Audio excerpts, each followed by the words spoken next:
make something very clear at the beginning of this video. My mic is not working, so if I sound like shit. We just showed up to some random, I'm gonna call this an Italian event because it's at a trattoria, whatever that is. We got a little gang with us. We got some cool cars with us, but we're walking around and seeing what's here. Honestly, all I care about are the old Porsches, but there's like exotics or whatever.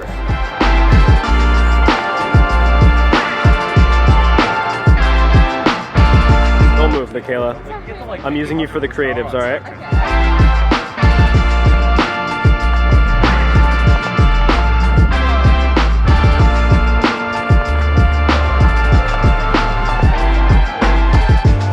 The rust, dude. Give me the rust.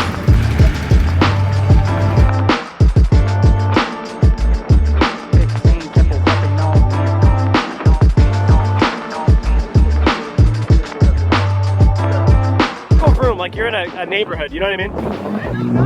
That thing is... Just follow me. We found Eddie. Sir, we're trying to look at the 06. If you don't vlog yourself getting gas, did you even get gas? So I just made everyone coffee, which is crucial. You gotta be indicted. Indicted? That's the word, I think. That's indicted. Addicted? I'm addicted to indicted into the realm of coffee. Inducted. Inducted. Induced? I don't know, dude. I'm gonna go with indicted. That just sounds accurate, which is probably the wrong word. We're gonna take Eddie's Z06 to some sort of flats. This one's made of tortillas. The ones normally are made of salt. I had to get the initial reaction. I never even heard these things.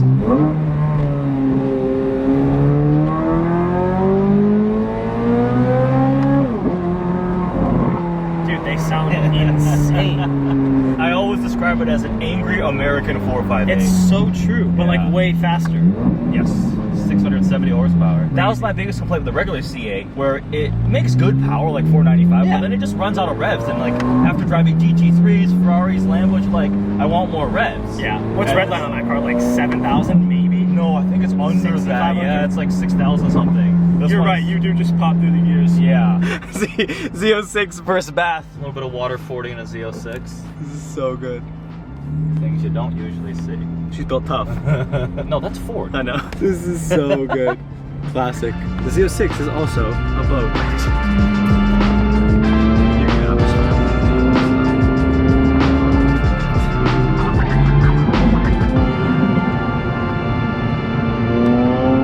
Pavement ends 500 feet.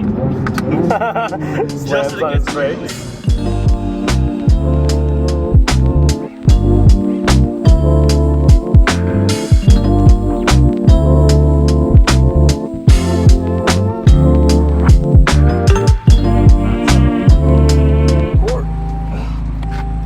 Oh, I know. It's because I'm getting old. The all-new C8 Z06, a car I've never even seen up until today in person, which is kind of funny. I never reviewed a car that I've never even seen in person. We just took it up the tortilla flats in Arizona. Eddie was driving. Massive shout out to Eddie for even letting me sit in the seat and take it for a cruise. Eddie's a huge YouTuber. I'll have his channel linked down below. You guys have probably seen him before. Eddie is one of the very early owners of the Z06 in the country. Yeah, this is car number 38. VIN number 38. It's been a little while since we've done a review, so I'm quite excited. I've actually never really reviewed the C8. I did a review with a buddy of mine, C8 Ricky. It was in its break-in period, and the car's literally in limbo. Yeah, you can't rev it out. Like 5K, 4K. The amount of self-control it took me to not redline this thing when it was break-in. I can't imagine. You need to change your mirrors, unfortunately, because you're slightly more vertically challenged. Well, slightly is an understatement. They have a bath they have to go through too, so. Yes.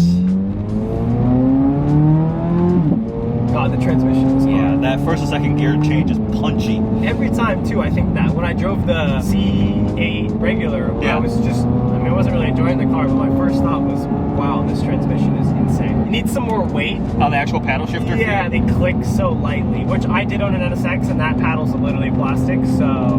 R8 paddles are plastic. I think I saw somewhere that the 992 3RS has magnets on the paddle shifters to give it an even more like mechanical feel. Yeah, like. Oh, that's probably great. Verbals are great. Yeah, stock exhaust. I can't imagine what a straight pipe Z06 would sound like. Like an old school F1 car. I feel like I'm higher up in the rev range, and I'm not even there. I can downshift nicely right now. Yeah. Absolutely mind-blowing. This sounds... So for those that don't know, this is essentially Corvette's newest car. It has been one of the most talked about, sought after thing to come from GM in a really long time. Mid-engine setup, the C8 platform, but they put a flat plane crank, V8. What's the displacement? 5.5. 5.5. 6.2 is the regular Stingray LT2. It's essentially the most exotic, should you call it, version of a Corvette. Yeah. It's a baby 458, but by baby, it's so much quicker. Quickest horsepower, naturally aspirated V8 engine ever. Highest horsepower, yep. Beats the SLS Black Series. 0 to 6, you said mid 2s. Yeah, it's like 2.6, I think is what it's rated For at. an NA-V8 is mind-blowing because the 458 was probably late 3s. Yeah, maybe like 3.4 to 3.5. Yeah, and so to have that sound and that power delivery in something so quick is weird. That's a twin-turbo V8 number. 0 to 60. Oh, in that time, yeah, absolutely. Like that's yeah, 48, that's 570S, Yeah. that's even NS6. Like a 911 Turbo S, like Yeah, launch it's control insane. 2.5. Brakes are great.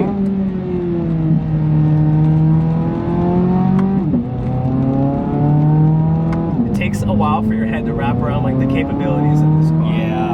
Like I know I'm not even putting this car. No, you gotta be on the track to really be trying this thing out. And it's nice too, the shifts do have some personality. They sometimes do kick you a little bit, and that's nice. I will say though, McLaren for me, maybe Lamborghini is the benchmark of transmission right now in more of like a consumer car. Like I can't speak for More than a PDK? PDK. Like a GT3? All that PDK, but I do think McLaren and Lamborghini are up there. PDK, you're right. Downshift, no one does it like PDK. Yeah, telepathically. It's insane. I agree. I mean, you've had a GT4, you know, like. Well, my GT4 is manual. Yeah, oh, that's true. That's not PDK, So I but don't. any PDK S car, 3RS, whatever. It's just insane. like, they're so good. I think the biggest thing for that car is the downshifts. To be able to just Yeah. is insane. So yeah, you're right. So they did a lot of stuff benchmarking PDK in this, Yeah. where you can hold and it'll downshift to the best gear. So if you go up like the 4th or 5th, now hold the downshift paddle. It goes all the way down to the lowest available gear. They have the thing where if you pull both paddles back and give it revs, just like a PDK goes into neutral. It has something they call like a rapid exit, which is essentially like launch control, and you like clutch kick it like in a GT3. Really? I haven't done it because I fear for the car.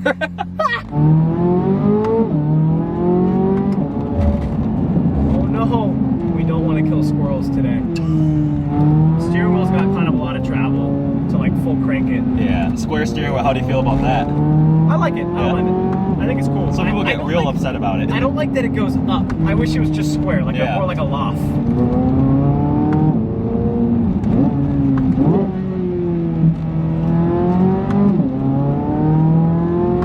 Steering feels phenomenal. I hate that it's got so many Ferrari features.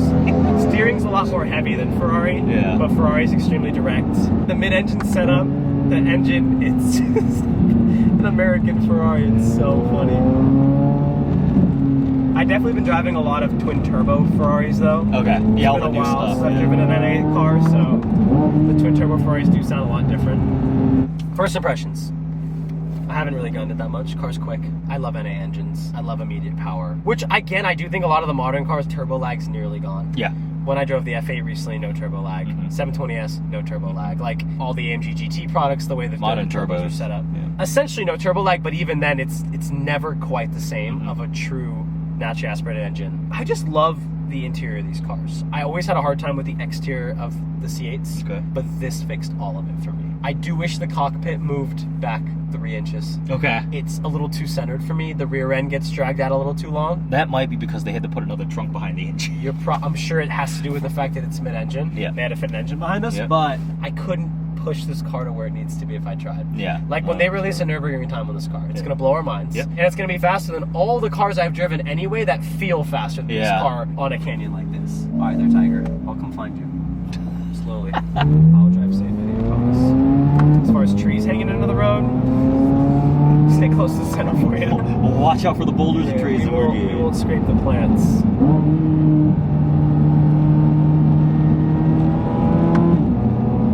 The turn on this car is 6. Excuse my language. I have to describe it how it is, you know? Yep.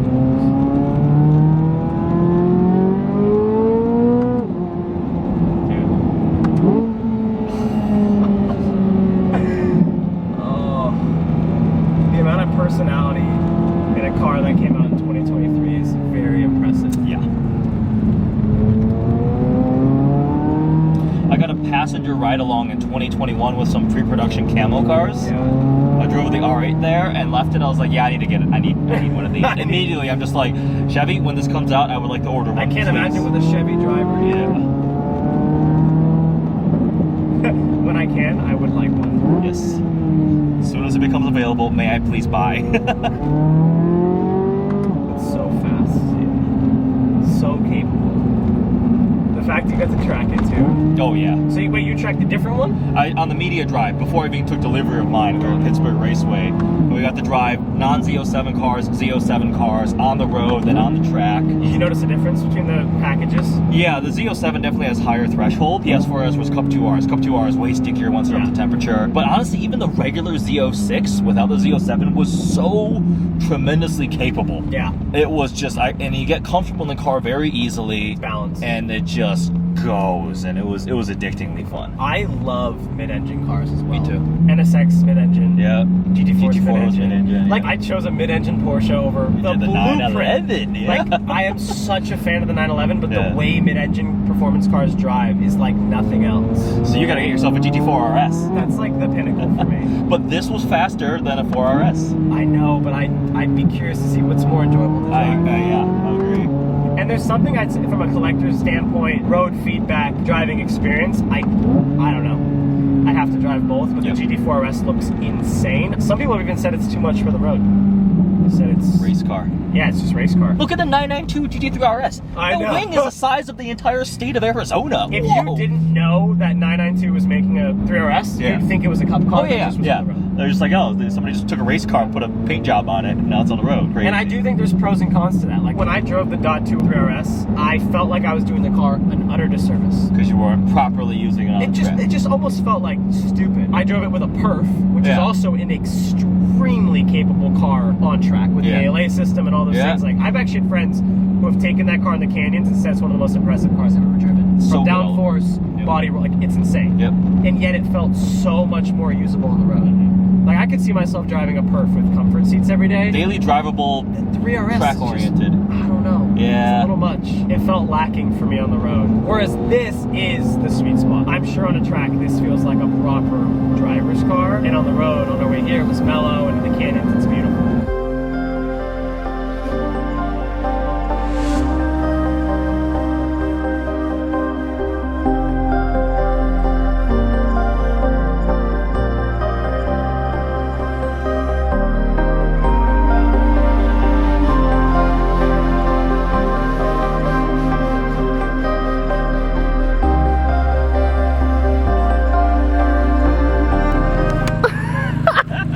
That's so good. When the owner matches his car. Yeah, I got it.